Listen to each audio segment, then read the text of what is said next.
the spring of 1945, the Second World War is drawing to a close. Nazi Germany is collapsing from both directions. From the west, American and British forces are crossing the Rhine. From the east, the Soviet Red Army is closing in on Berlin. They are allies. They have fought together for 4 years. They have shared intelligence. They have coordinated strategy. They have toasted each other at conferences in Tehran and Yalta and Potsdam. But they have never fully trusted each other. The United States is the world's largest economy, a capitalist democracy built on the belief that individuals, not states, should make the decisions that shape their lives, that free markets and free elections are the natural order of human civilization. The Soviet Union is something entirely different. A communist state built on the belief that private property is the root of injustice, that the state should control the means of production, that the workers of the world have more in common with each other than with any nation. Two incompatible visions of how the world should be organized, united by one thing only: the necessity of defeating a common enemy. When that enemy falls, the alliance falls with it. Tonight we follow the story of what happens next. 44 years of rivalry, of nuclear standoff, of proxy wars and space races, and walls built in the night. A cold war between the two most powerful nations the world has ever seen. Slowly, calmly, from the very beginning. Close your eyes if you wish. The world is about to divide.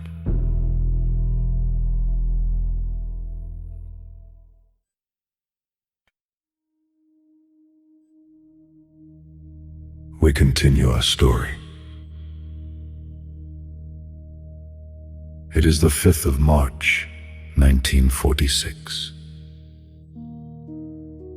Westminster College, Fulton, Missouri, a small town in the middle of America. An old man stands at a podium.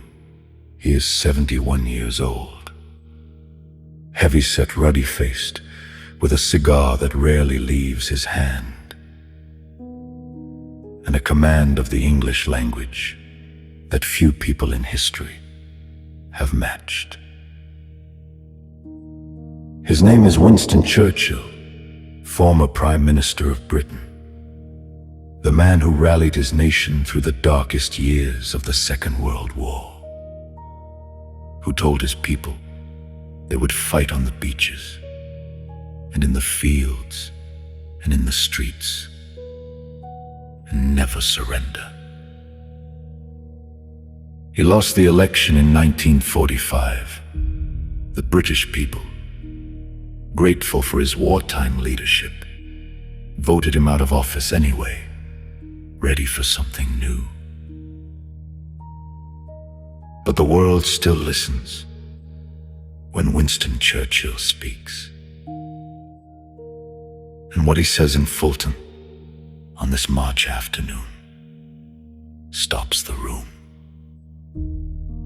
From Stettin in the Baltic to Trieste in the Adriatic, he says, an iron curtain has descended across the continent. An iron curtain.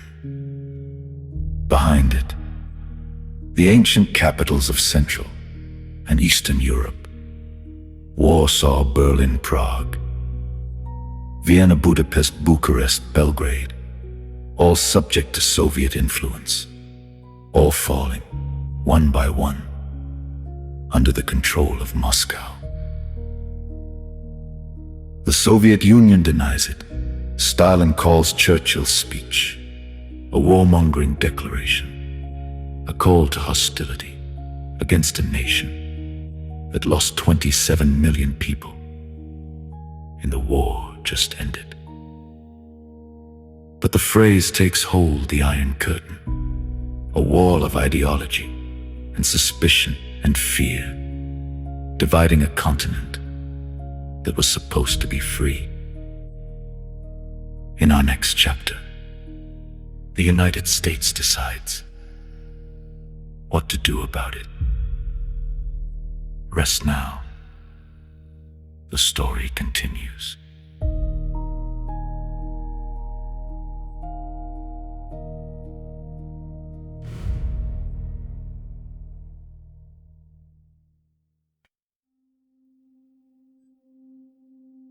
We continue our story. It is March 1947.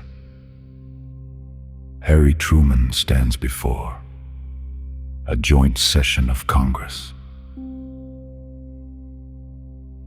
He is not a grand figure in the Churchill mold. No towering rhetoric, no cigar, no aristocratic bearing. He is a former haberdasher from Missouri, a man who became president by accident when Franklin Roosevelt died 13 days into his 4th term. But Harry Truman is not a man to be underestimated. He tells Congress that Greece and Turkey are under threat. Communist insurgents in Greece, Soviet pressure on Turkey. Britain can no longer afford to support them. America must. And then he says something larger than Greece and Turkey, something that will define American foreign policy for the next 4 decades.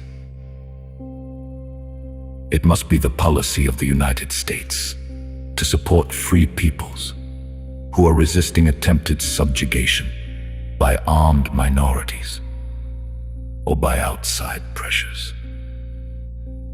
The Truman Doctrine. It is a sweeping commitment, an open-ended promise to resist communism wherever it appears in Europe and Asia, in the jungles of Southeast Asia, in the mountains of Central America, wherever the red tide seems to be rising. Congress approves $400 million in aid to Greece and Turkey. The containment strategy is born, the idea that communism must not be allowed to spread, that wherever it pushes, America must push back, not with nuclear weapons, not with direct conflict, but with money and arms, and pressure and presence. Containment, a word that will define an era. In our next chapter, America backs its strategy with something more powerful than weapons. Money. Rest now. The story continues.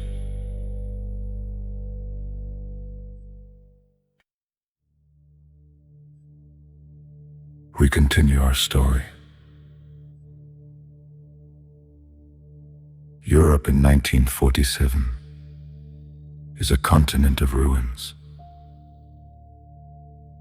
Not just physical ruins, though those are everywhere.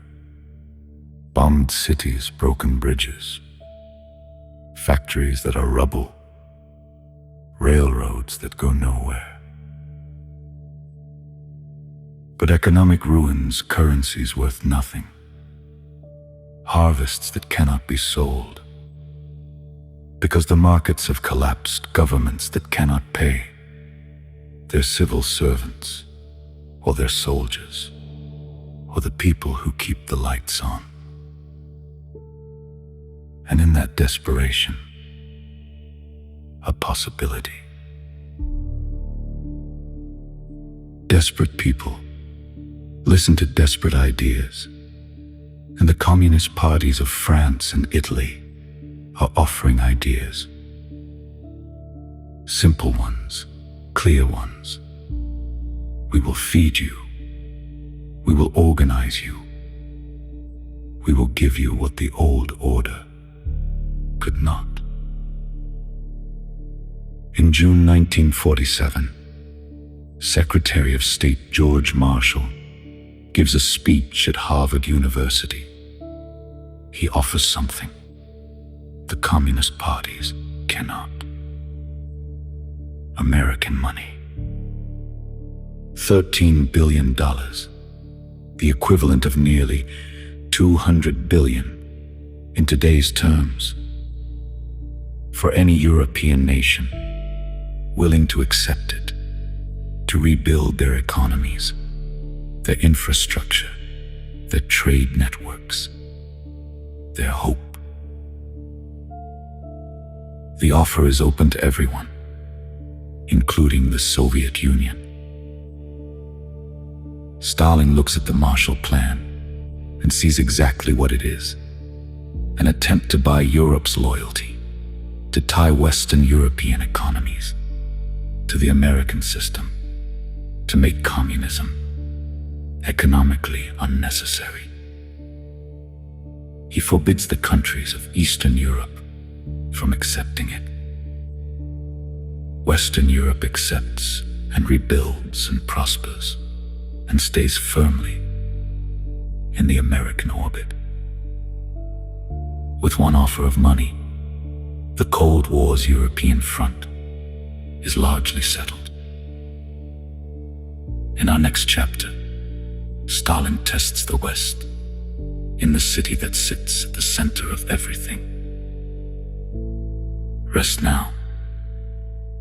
The story continues.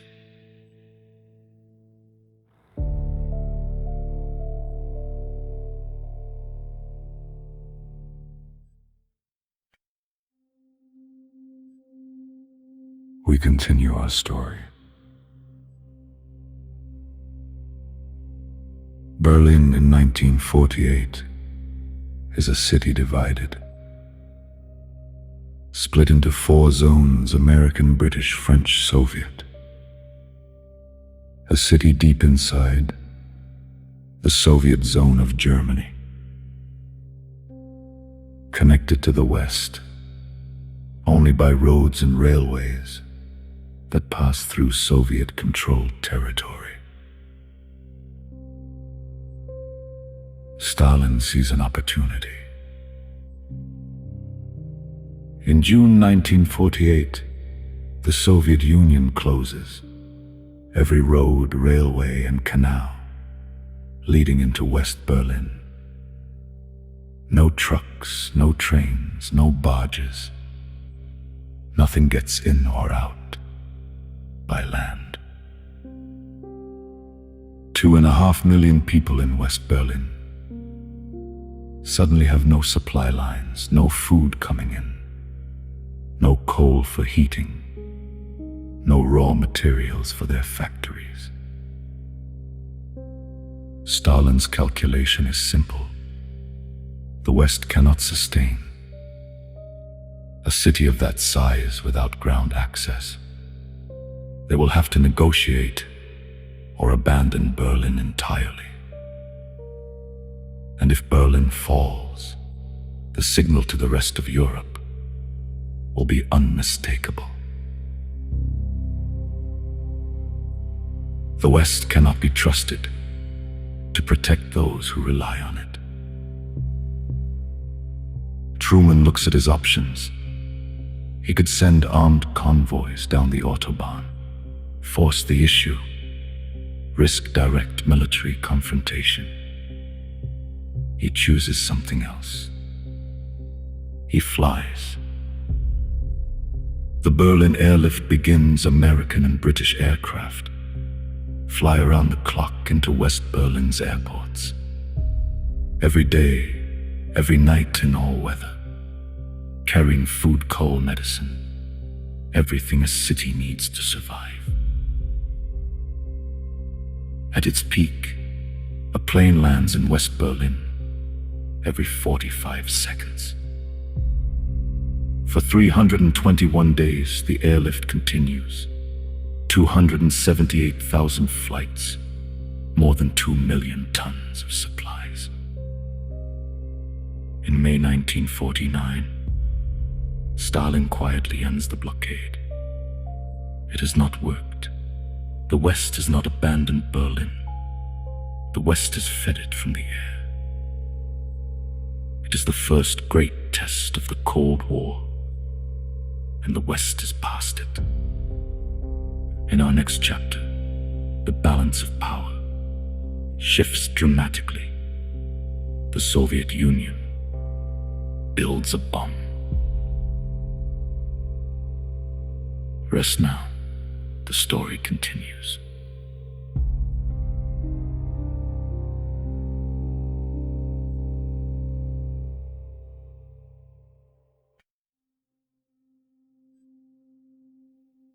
We continue our story.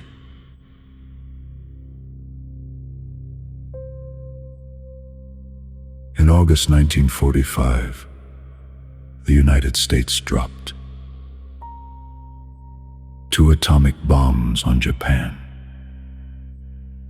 Hiroshima, Nagasaki. Cities reduced to ash in seconds. A new kind of weapon. A new kind of war. A new kind of fear. America is the only nation with this weapon. And for 4 years, that monopoly is the foundation of American confidence in the Cold War. We have the bomb. They do not. In August 1949, that changes. The Soviet Union detonates its first atomic bomb in a remote test site in Kazakhstan, years earlier than American intelligence predicted.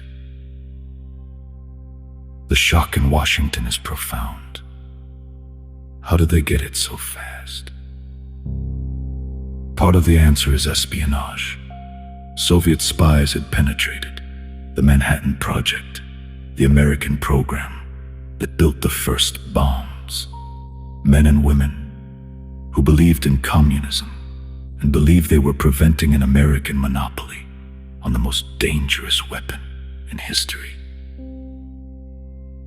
Klaus Fuchs, Julius Rosenberg, names that will become synonymous with betrayal, with idealism twisted into something darker. But part of the answer is simply that the Soviets were capable, that they had scientists of their own, that the physics was not a secret, only the engineering details. The American monopoly is over. Both sides now have the bomb, which means both sides now live under a terrible new logic. If either side uses its weapons, the other will respond, and the response will trigger another response, until there is nothing left to respond with or to respond to. Mutual assured destruction. The most chilling acronym in the history of warfare. MAD. In our next chapter, the first war of the Cold War begins, and it is not cold at all. Rest now. The story continues.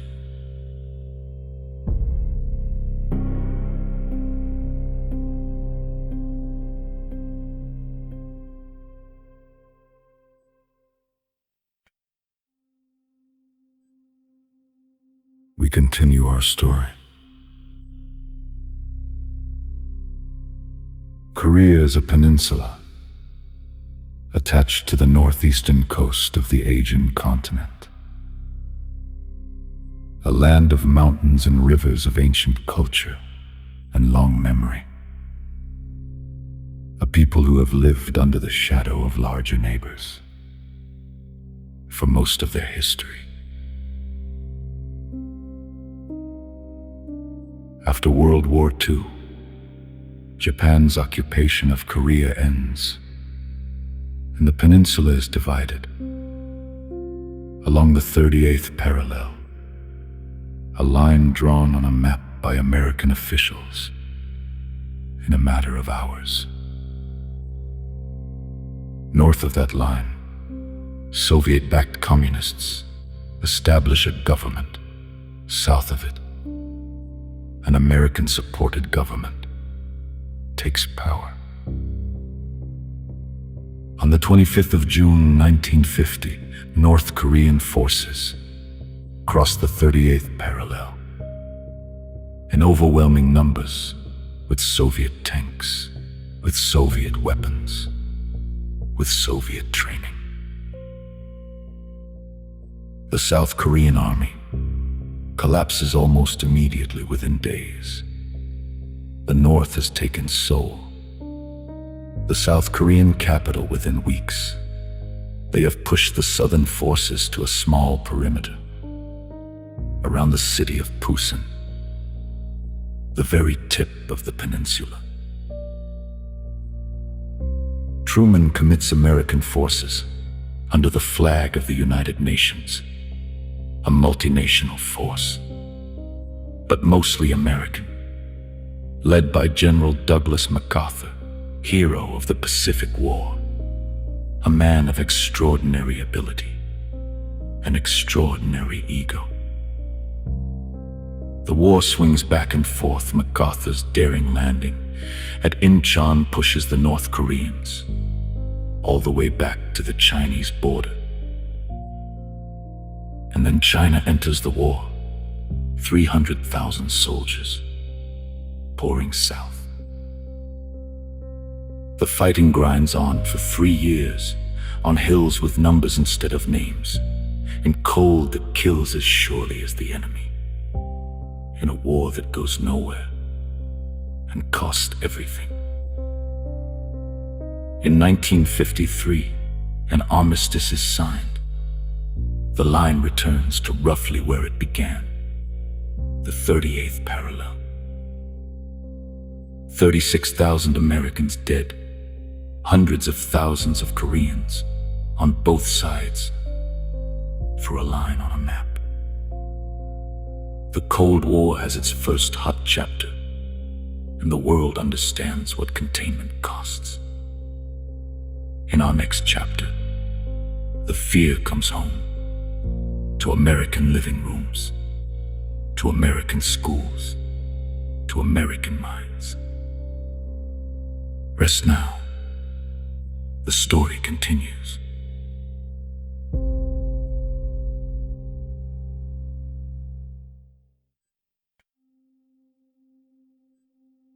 We continue our story. Fear does not stay on the battlefield. It comes home. It moves into the neighborhoods, into the offices, into the schools, into the minds of ordinary people who have never held a rifle and never will.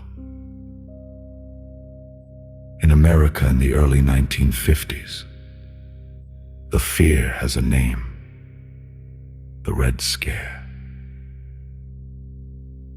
The Soviet Union has the bomb.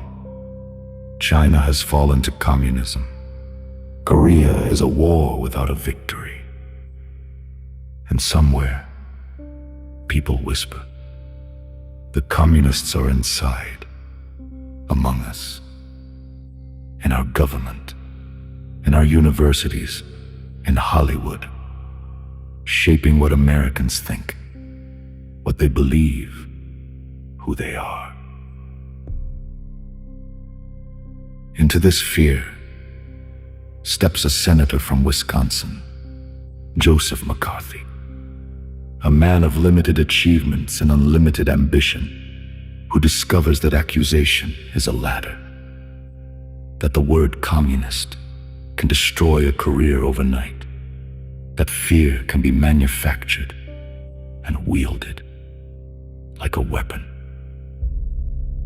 In February 1950, he claims to have a list, communists working in the State Department. He will later say the number is 2 or 5, then 57, then 81. The number shifts, the evidence never quite appears, but the accusation lands. For 4 years, McCarthy investigates. He summons witnesses. He asks his famous question, "Are you now, or have you ever been a member of the Communist Party?" Careers end. Reputations are destroyed. People name names to save themselves. Artists, professors, government workers, military officers, diplomats. The guilty and the innocent swept up together. McCarthyism. The word enters the language to describe the use of accusation without evidence, of fear as a political tool of the damage that can be done when a society turns against itself. It ends in 1954, when McCarthy goes too far, when he accuses the army itself, when a lawyer named Joseph Welch looks at him in a televised hearing and says the words that puncture the bubble. "Have you no sense of decency, sir? At long last, have you left no sense of decency?" The room applauds. McCarthy never recovers. He dies 3 years later. But the fear he fed on does not die with him. In our next chapter, that fear gets a new focus. Something in the sky. Rest now. The story continues.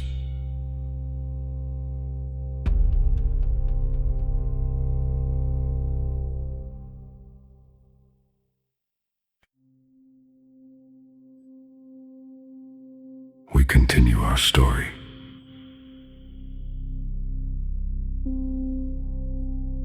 It is the 4th of October, 1957.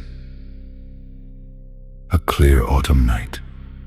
Over the steppes of Kazakhstan, a rocket rises.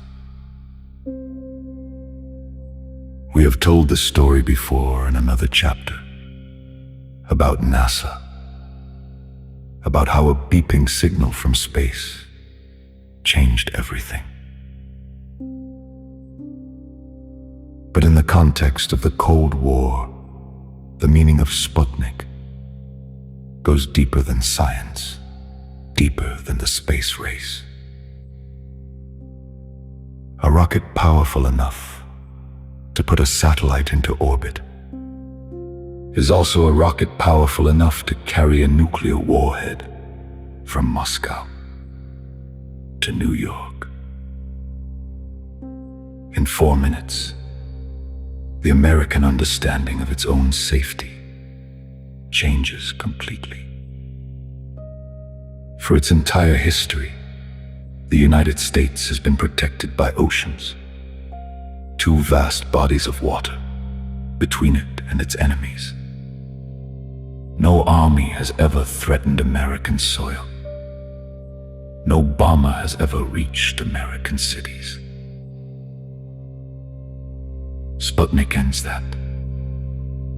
The oceans mean nothing now. A missile can cross them in minutes. There is no defense, no wall, no early warning system adequate to the speed of what is coming. America panics, quietly, officially. but genuinely. Schools begin teaching more mathematics and science. The government pours money into aerospace, into missile programs, into the agencies that will become NASA. And a new question hangs over every family in America, every family in the world. What happens if the missiles are launched? In our next chapter, that question almost gets an answer. Rest now. The story continues.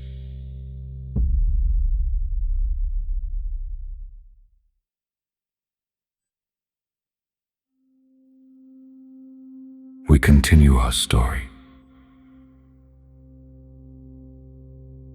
It is the 4th of October, 1957. A clear autumn night. Over the steppes of Kazakhstan, a rocket rises. We have told this story before in another chapter about NASA, about how a beeping signal from space changed everything. But in the context of the Cold War, the meaning of Sputnik goes deeper than science, deeper than the space race. A rocket powerful enough to put a satellite into orbit is also a rocket powerful enough to carry a nuclear warhead from Moscow to New York. In 4 minutes, the American understanding of its own safety changes completely. For its entire history, the United States has been protected by oceans, 2 vast bodies of water between it and its enemies. No army has ever threatened American soil. No bomber has ever reached American cities. Sputnik ends that. The oceans mean nothing now. A missile can cross them in minutes. There is no defense, no wall, no early warning system adequate to the speed of what is coming. America panics, quietly, officially, but genuinely. Schools begin teaching more mathematics and science. The government pours money into aerospace, into missile programs, into the agencies that will become NASA. And a new question hangs over every family in America, every family in the world. What happens if the missiles are launched? In our next chapter, that question almost gets an answer. Rest now. The story continues.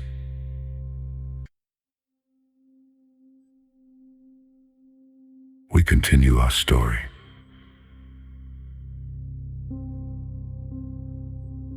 Berlin in 1961 is a city of escape. The German Democratic Republic, East Germany, is not working. The economy is stagnant. The government is oppressive. The future is gray and predictable and closed. And so people leave. Through Berlin. Because Berlin is the one place where the boundary between East and West is porous, where you can step from one world into another in the time it takes to walk across a street. 3 million East Germans have fled since 1949. Doctors, engineers, teachers, the educated, the skilled, the young, the people and economy, most needs to function. On the night of the 12th of August, 1961, the East German government acts. Workers appear in the streets of Berlin. Not construction workers, soldiers in work clothes with barbed wire and concrete posts. By morning, the border is sealed. Not with a fence you could climb with wire first, then with concrete blocks, then with a wall, 4 meters high, 155 kilometers long, running through the middle of a city, dividing neighborhoods, separating families, cutting across streets and parks and cemeteries. The Berlin Wall. In the years that follow, at least 140 people died trying to cross it, shot by border guards, drowned in the river, trapped in the wire. It becomes the defining image of the Cold War, the most visible symbol of what communism requires to survive. Not persuasion, walls. In our next chapter, the Cold War reaches its most terrifying moment, 13 days that nearly end everything. Rest now. The story continues.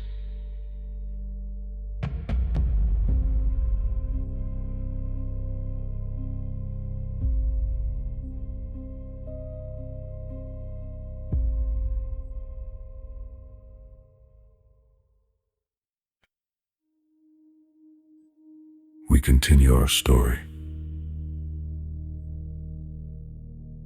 It is October 1962. The most dangerous 2 weeks in the history of the world.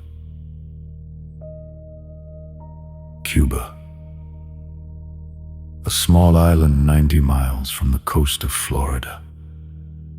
A revolution in 1959 brought Fidel Castro to power. A communist, an ally of Moscow, a thorn in the side of the United States that Washington cannot remove.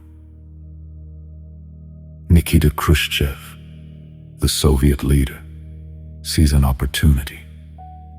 If Soviet nuclear missiles can be placed on Cuba, they can reach every major city in America in minutes. The balance of terror will shift. America will understand what it feels like to live under the shadow of the bomb. The missiles are shipped secretly in the summer and autumn of 1962, hidden beneath canvas on the decks of Soviet freighters, assembled quietly on the island. On the 14th of October, an American U-2 spy plane photographs what is below, missile launch sites under construction, 90 miles from Florida. President John F. Kennedy is informed. He is 35 years old, the youngest man ever elected to the American presidency, and he is now facing a decision that could determine whether civilization survives. For 13 days in secret, Kennedy and his advisors debate. Do they bomb the sites? Do they invade? Do they negotiate? Kennedy chooses a naval blockade. He calls it a quarantine. And he goes on television to tell the American people and the world what is happening. Soviet ships carrying more missiles are already at sea, heading toward Cuba, toward the American blockade line. The world holds its breath. On the 24th of October, the Soviet ships slow down, and then stop, and then turn around. A secret negotiation follows. The missiles are removed from Cuba. America quietly agrees never to invade the island and to remove its own missiles from Turkey. The crisis passes. The world exhales. It is the closest humanity has ever come to nuclear war, and almost no one knew how close until decades later. In our next chapter, the rivalry moves beyond the Earth itself. Rest now, the story continues.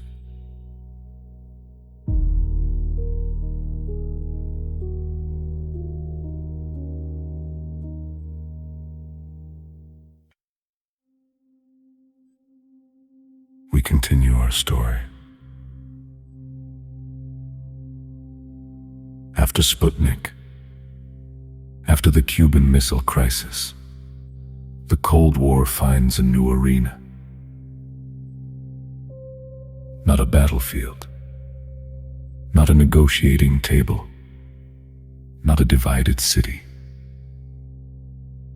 The sky, and beyond it, space. Both superpowers understand what space means. Not just science, not just exploration. Prestige, capability, the demonstration to the world that your system, your ideology, your way of organizing human society produces better results than theirs. The Soviets lead early. Sputnik, then Laika the dog, then Yuri Gagarin. In April 1961, the first human being in space, a Soviet cosmonaut, orbiting the Earth, while America watches. Kennedy responds, "We will go to the moon before the end of the decade," a promise that commits a nation to a goal so audacious that most scientists privately doubt it can be done. The Americans pour money and talent and determination into the effort. Mercury, Gemini, Apollo, each program building on the last, each one bringing the moon a little closer. The Soviets have their own lunar program, secret struggling, losing key engineers to accident and illness. On the 20th of July, 1969, Neil Armstrong steps onto the surface of the moon. 600 million people watch on television in every country, on every continent. The space race is over. America has won. But the Cold War is far from finished. In our next chapter, it moves into the jungles of Southeast Asia and becomes something America will not recover from for a generation. Rest now. The story continues.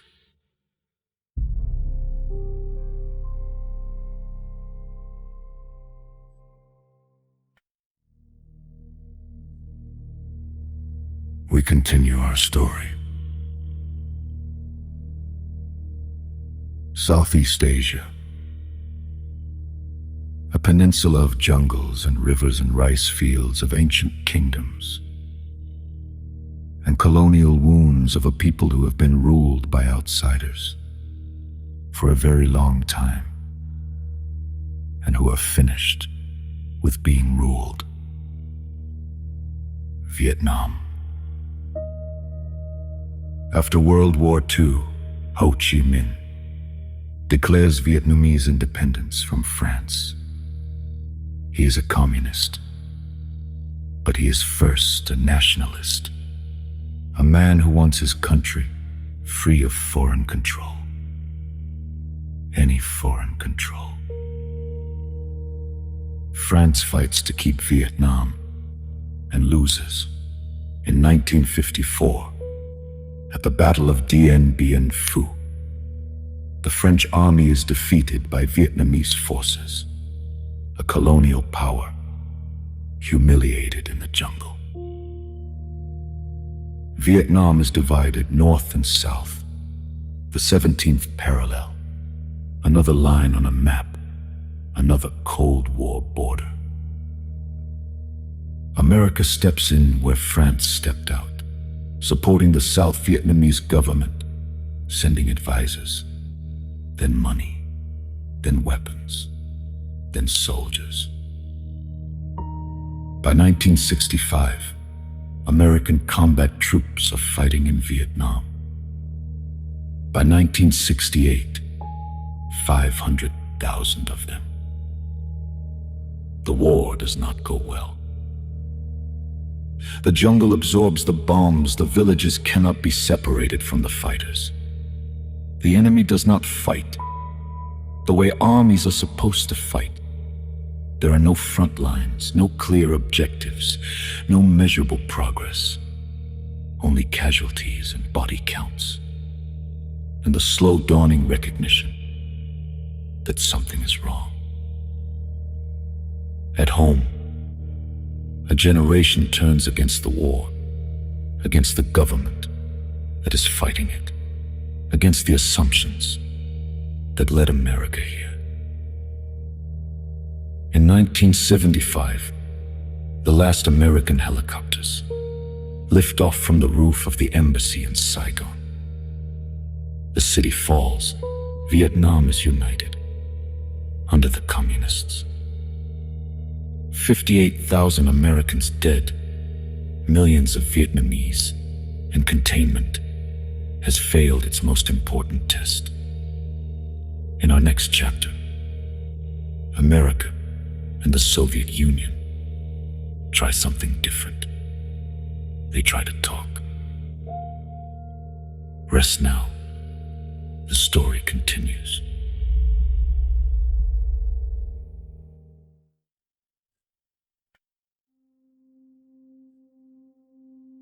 We continue our story.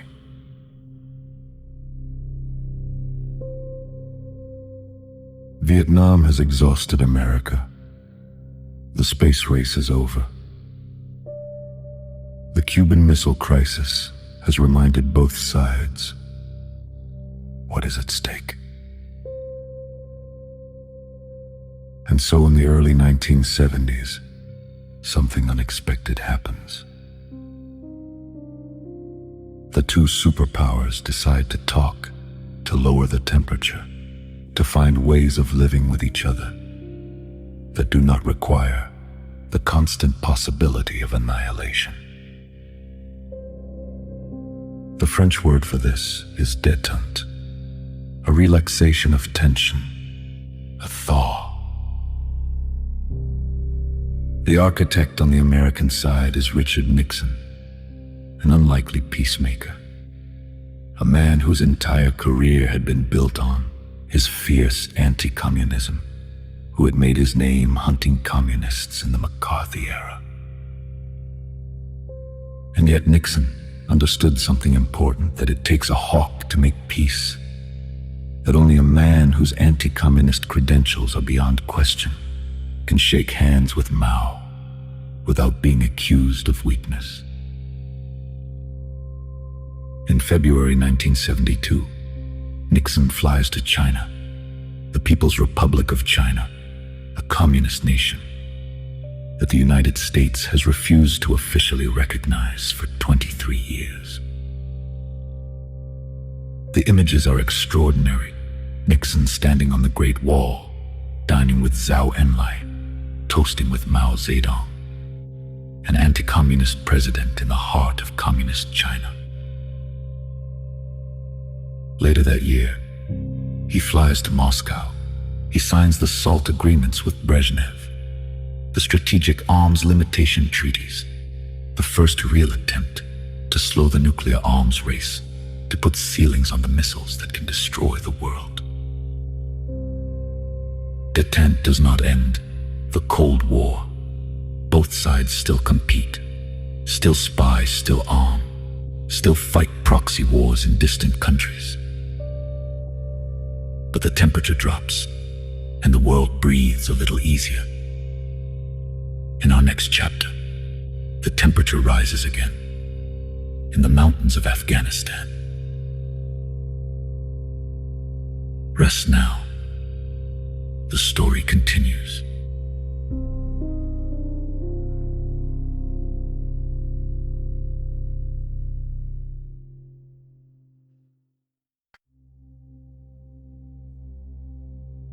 We continue our story. Afghanistan, a landlocked country at the crossroads of empires, where the mountains are so high and the terrain so unforgiving that every army that has ever tried to conquer it has eventually been consumed by it. Alexander the Great passed through the British Empire, tried twice. The Mongols came and went. In December 1979, the Soviet Union adds its name to that list. A communist government has taken power in Kabul, but it is unstable, tearing itself apart. With internal purges, facing a growing Islamic insurgency in the countryside. Soviet leaders fear that Afghanistan will fall, that a hostile government on their southern border will inspire unrest among the Muslim populations of Soviet Central Asia. They decide to intervene, to send troops, to stabilize the situation, to be home in a few months. They are not home in a few months. The Soviet army enters Afghanistan and finds exactly what every army finds in Afghanistan. Mountains that provide cover to every defender, a population that does not want them, an insurgency that cannot be defeated by conventional means. The Mujahideen Islamic fighters, armed and funded by the United States, by Saudi Arabia, by Pakistan, fighting the Soviets in the name of God and with American weapons. America's turned to bleed the other side as the Soviets had bled America in Vietnam. For 10 years, the Soviet army fights and cannot win. 15,000 Soviet soldiers die. The economy strains under the cost. The morale at home corrodes quietly. In 1989, the last Soviet soldier crosses back over the border, defeated not by a great power, by the mountains and the fighters and the will of a people who would not be governed by outsiders. In our next chapter, a new American president decides to end the Cold War his way. Rest now, the story continues.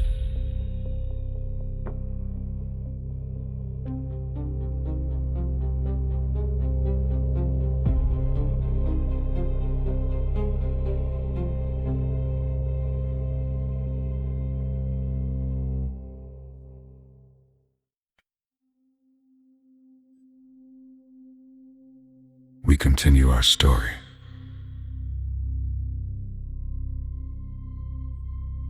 It is January 1981. Ronald Reagan takes the oath of the presidency of the United States. He is 70 years old, a former actor, a former governor of California, a man whose politics are as clear and simple as a western sky. He believes in America, not as a complicated place of compromise and nuance, but as a shining city on a hill, the last best hope of mankind, the defender of freedom against the darkness. And the darkness, in Reagan's worldview, has a name. In March 1983, speaking to a gathering of evangelical Christians, he calls the Soviet Union the evil empire.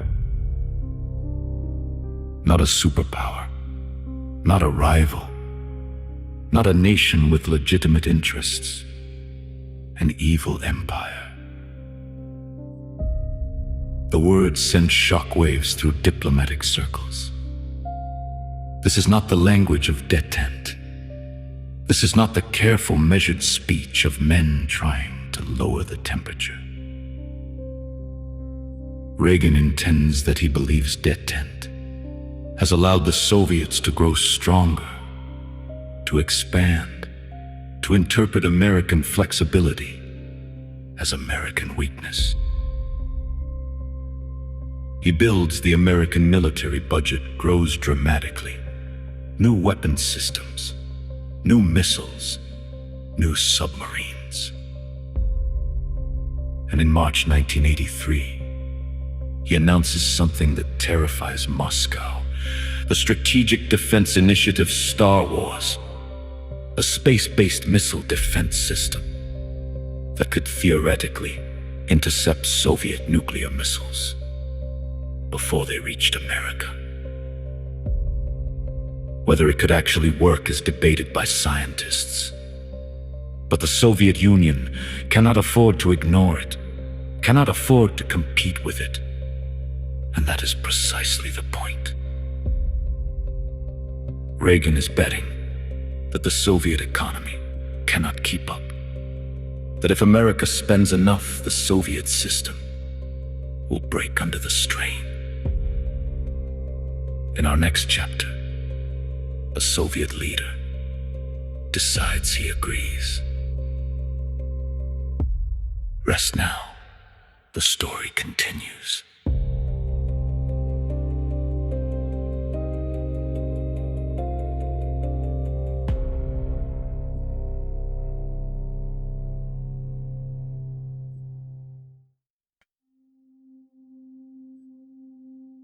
We continue our story. In March 1985, a new general secretary takes power in the Soviet Union. His name is Mikhail Gorbachev. He is 54 years old, young by Soviet standards, a generation younger than the men who have led the country for the past 20 years. He has grown up inside the Soviet system. He believes in it, or he once did. But he has also seen what the system has become. An economy that cannot feed its people properly, that cannot produce consumer goods that ordinary citizens want, that falls further behind the West with every passing year. An army trapped in Afghanistan, a military budget, consuming resources the country desperately needs elsewhere. A political system so rigid and so fearful of honest information that it cannot even accurately assess its own failures. Gorbachev introduces two words that will become famous: glasnost, openness, a loosening of censorship, an invitation to speak honestly about the country's problems, to publish what was previously forbidden, to question what was previously sacred. Perestroika, restructuring, an attempt to reform the Soviet economy, to introduce market elements to decentralize decisions, to make the system work better. He does not intend to end the Soviet Union. He intends to save it. But what he unleashes cannot be controlled. Glasnost allows people to say what they have always known: that the system is broken, that the history they were taught is not the real history, that the promises of communism have not been kept.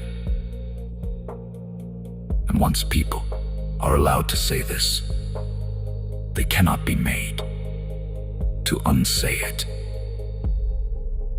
In our next chapter, the wall comes down. Rest now. The story continues.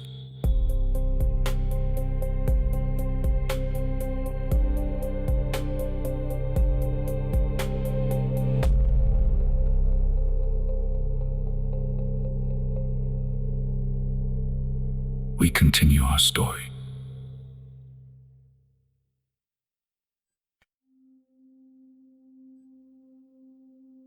We continue our story. It is the autumn of 1989. Across Eastern Europe, something is happening that no one predicted, that the most sophisticated intelligence agencies in the world did not see coming. People are taking to the streets. In Poland, the Solidarity movement wins free elections. The first free elections in the Eastern Bloc in 40 years. In Hungary, the government quietly opens its border with Austria, and tens of thousands of East Germans pour through it, choosing their feet over their government. In East Germany itself, crowds gather in Leipzig and Dresden, in East Berlin. Every Monday evening, hundreds of thousands of people walking peacefully, carrying candles, chanting. Wir sind das Volk. We are the people. The East German government is paralyzed. It has always relied on the Soviet Union to back it up, to send tanks if necessary, as in 1953, as in Hungary in 1956, as in Czechoslovakia in 1968. But Gorbachev will not send tanks, he has said so, quietly, clearly. The countries of Eastern Europe must find their own way. The Soviet Union will not intervene. Without that guarantee, the East German government has nothing. On the evening of the 9th of November 1989, a spokesman holds a press conference. He announces new travel regulations. When will they take effect? He shuffles his papers. Immediately, he says, without delay. The announcement spreads through East Berlin like a fire. Crowds gather at the checkpoints. Guards who have received no orders do not know what to do. And then they open the gates. People pour through onto the other side into West Berlin, into a world they were forbidden to enter for 28 years. They climb the wall. They stand on top of it. They embrace strangers. They weep. And then they begin to chip away at the concrete with hammers and picks. The Berlin Wall is falling, one piece at a time, one blow at a time, by the hands of the people it was built to contain. In our next chapter, the empire that built it follows it into history. Rest now. The story continues.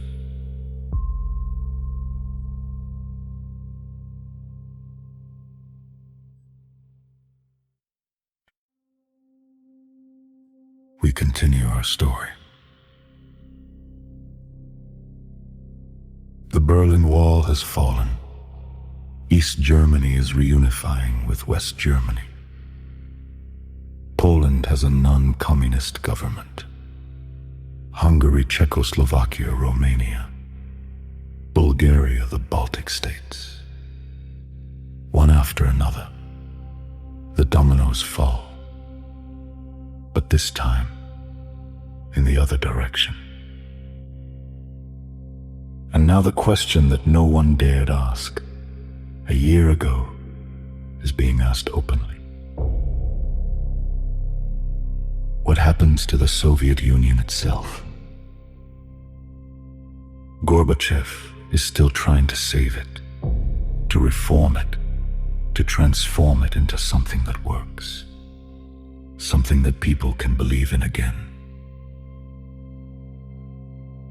But the forces he has unleashed are beyond his control. The 15 republics that make up the Soviet Union are looking at what happened in Eastern Europe and asking, why not us? Lithuania declares independence, then Latvia, then Estonia, then Ukraine, then Georgia, then one by one, the others. In August 1991, hardliners in the Communist Party attempt a coup. They put Gorbachev under house arrest in his Crimean dacha. They send tanks into Moscow.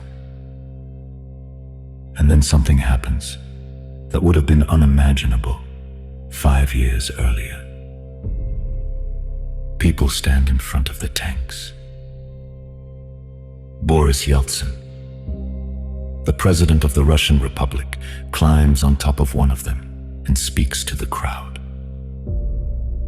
The coup collapses in 3 days. Its leaders are arrested. Gorbachev returns to Moscow, but he returns to a different world. The Communist Party is suspended. The republics accelerate their declarations of independence. On the 25th of December 1991, Mikhail Gorbachev resigns as president of the Soviet Union. That evening, the Soviet flag is lowered over the Kremlin for the last time. The Russian flag rises in its place. The Soviet Union no longer exists. 74 years after the revolution that created it, the state that Lenin built, that Stalin hardened, that Khrushchev reformed, that Brezhnev stagnated, that Gorbachev tried to save, gone. Not with a nuclear explosion, not with a great battle, but with a resignation speech and a flag coming down in the December dark. In our final chapter, we ask what it all meant and what it left behind. Rest now. The story continues.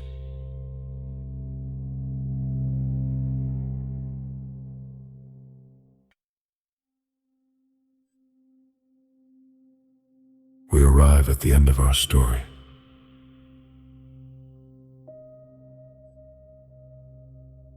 The Soviet Union is gone. The Berlin Wall is rubble. The Iron Curtain has been rolled back. The nuclear standoff that held the world hostage for 44 years has eased. The Cold War is over. But what does that mean? What did it cost? What did it leave behind? The cost first. Millions of lives in Korea and Vietnam, in Afghanistan and Angola, in Central America, in every corner of the world where the two superpowers chose to fight their war through other people. Trillions of dollars spent on weapons that were never used, on missiles aimed at cities that were never struck, on armies that spent their careers preparing for a war that never came. Decades of fear of children practicing, hiding under desks as if that would protect them from a hydrogen bomb of families building fallout shelters in their backyards, of a world that went to bed every night, not entirely certain it would still exist in the morning. And what it left behind. A world remade, the map of Europe redrawn, 15 new nations, Where the Soviet Union once was, Germany reunited. NATO expanded. The European Union deepened. And questions that the Cold War answered for a moment, and that history has now reopened. What happens when Russia feels surrounded and humiliated? What happens when America overestimates its power in a post-Cold War world? What happens when China, the sleeping giant that both sides courted and feared, finally wakes? The world of 2026 is asking these questions again. Russia and NATO face each other in Ukraine. America and China circle each other over Taiwan and trade. New walls are being proposed. New blocks are forming. Some historians say the Cold War never truly ended. It paused, it caught its breath, and now it is beginning again, in new forms with new players, but with the same ancient logic. Two visions of the world unable to coexist easily, unwilling to fight directly, competing everywhere else. Tonight we have followed that story together, from the ruins of one world war to the seeds of the next conflict.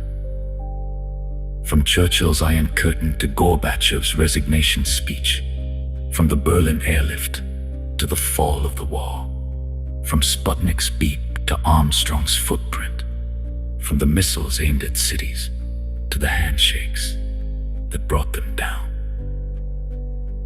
Slowly, calmly, across 44 years of the most consequential rivalry in modern history. No rest. The story has been told. Sleep well.